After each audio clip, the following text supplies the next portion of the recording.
এখন আর এর মান যদি 3 নেই তখন k square equals to 9 plus 2 cube equals to 9 plus 8 equals to 17 এটা আসে। অতএব আর এর মান 3 নিলে কে স্কোয়ার মান 17 আসে, যেটা কোনো স্কোয়ার নাম্বার না, তাই এটা গ্রহণযোগ্য না। অতএব আর এর মান 3, এটা গ্রহণযোগ্য না।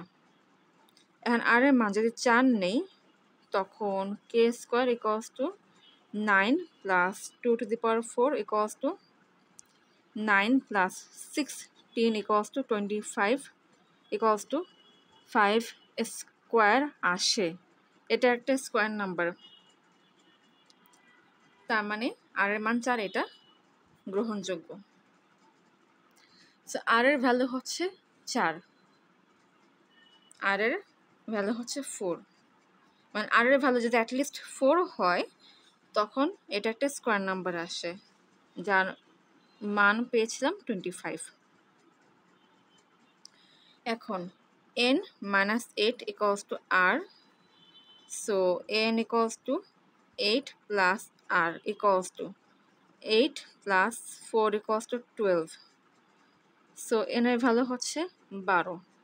অতএব n এর মিনিমাম মান হবে 12, যার জন্য এই সংখ্যাটা একটা পারফেক্ট স্কোয়ার নাম্বার আসবে। এখন একটু ক্রস চেক করে দেখি যে হ্যাঁ n এর মান 12ই হবে। 2 to the power 8 plus 2 to the power 11 plus 2 to the power 12, to the power 8 common নিলাম, তাহলে পাবো 1 plus 2 cube plus 2 to the power 4, 2 to the power 8, 1 plus 8 plus 16 equals to 2 to the power 8 into 25 equals to 2 to the power 8 into 5 square। খেয়াল করো, এটা একটা square number, কারণ যেহেতু পাওয়ার একটা ইভেন নাম্বার, আবার এটা একটা স্কোয়ার নাম্বার। দুইটা স্কোয়ার নাম্বার গুণফল একটা স্কোয়ার নাম্বার হয়, তার মানে এই সংখ্যাটা একটা স্কোয়ার নাম্বার। সো n এর মিনিমাম ভ্যালু হচ্ছে 12, আর এটাই অ্যান্সার। একইভাবে 2 নম্বরটা সলভ করব। 2 নম্বরের রাশিটা ছিল 2 to the power 108 plus 2 to the power 111 plus 2 to the power n। Same question, খালি এখানে রাশিটা হচ্ছে ডিফারেন্ট, বাট এখানেও n এর মিনিমাম ভ্যালু বের করতে হবে, যার জন্য এই সংখ্যাটা একটা পারফেক্ট স্কোয়ার নাম্বার হবে। সো সেম প্রসেসে এখন ম্যাথটাকে সলভ করব। এই দুটো সংখ্যার মধ্যে এই পাওয়ারটা হচ্ছে ছোট, আর এটা একটা even number, so 2 to the power 108 এটা কমন নেই, তাহলে পাবো 1 plus 2 cube plus 2 to the power n minus 108 equals to 2 to the power 108 into 2 cube হচ্ছে 8, 8 plus 1 হচ্ছে 9, 9 plus 2 to the power n minus 108। এটা একটা স্কোয়ার নাম্বার, তার মানে এটাকে একটা স্কোয়ার নাম্বার হতে হবে। সো ধরি আগের মতোই k square equals to 9 plus 2 to the power n minus 108।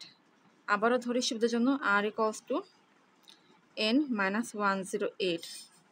So K square equals to 9 plus 2 to the power r। খেয়াল করো, এখানে যে এক্সপ্রেশনটা পেলাম কিংবা যে রাশিটা পেলাম সেটা হচ্ছে হুবহু এই রাশিটা যেটা আগের অঙ্কে পেয়েছে, এবং আগের অঙ্কে আমরা সলভ করেছি যে আর এর মান যদি 4 হয় তখন এটা একটা পারফেক্ট স্কোয়ার নাম্বার আসে। সো এখানে সরাসরি আর এর ভ্যালুটা 4 বসে দিচ্ছি, কারণ আর এর ভ্যালু যে 4 হবে সেটা 1 নাম্বারেই বের করেছি। সো এখানে আর বের করলাম না, সরাসরি মানটা বসে দিলাম। অবশ্যই এখানে কিন্তু এক্সপ্রেশন দুইটা একই, এর জন্য সরাসরি আর এর মানটা এখানে বসে দিলাম, কারণ যেহেতু আর এর মানটা এখানে অলরেডি মানে 1 নাম্বার কোশ্চেন অলরেডি বের করে এসেছিলাম। Okay, so r equals to 4, আর আর ইকুয়ালস টু হচ্ছে n minus 108।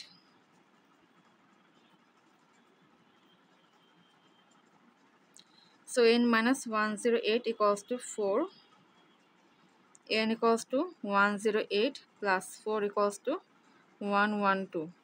সো এক্ষেত্রে n এর ভ্যালু হচ্ছে 112, যার জন্য এই সংখ্যাটা একটা পারফেক্ট স্কোয়ার নাম্বার হবে। সো সেই পারফেক্ট স্কোয়ার নাম্বারটা এখন বের করছি। n এর মান 112 বসাই। 2 to the power 108 plus 2 to the power 111 plus 2 to the power 112 equals to 2 to the power 108, এটা কমন নিলাম, সো পাবো 1 plus 2 cube plus 2 to the power 4 equals to 2 to the power 108 into 2 to the power 4 হচ্ছে 16, 2 cube হচ্ছে 8, এটা হচ্ছে 1, 16 যোগ 8 হচ্ছে 24, যোগ 1 25, আর 25কে লেখা যায় হচ্ছে 5 স্কোয়ার। এটা একটা স্কোয়ার নাম্বার, কারণ এটা পার হচ্ছে একটা ইভেন নাম্বার, আর এটা একটা স্কোয়ার নাম্বার। দুইটা স্কোয়ার নাম্বার গুণফল একটা স্কোয়ার নাম্বারে হয়, তার মানে অবশ্যই এটা একটা স্কোয়ার নাম্বার হবে। সো এক্ষেত্রে n এর ভ্যালু হচ্ছে 112, আর এটাই অ্যান্সার।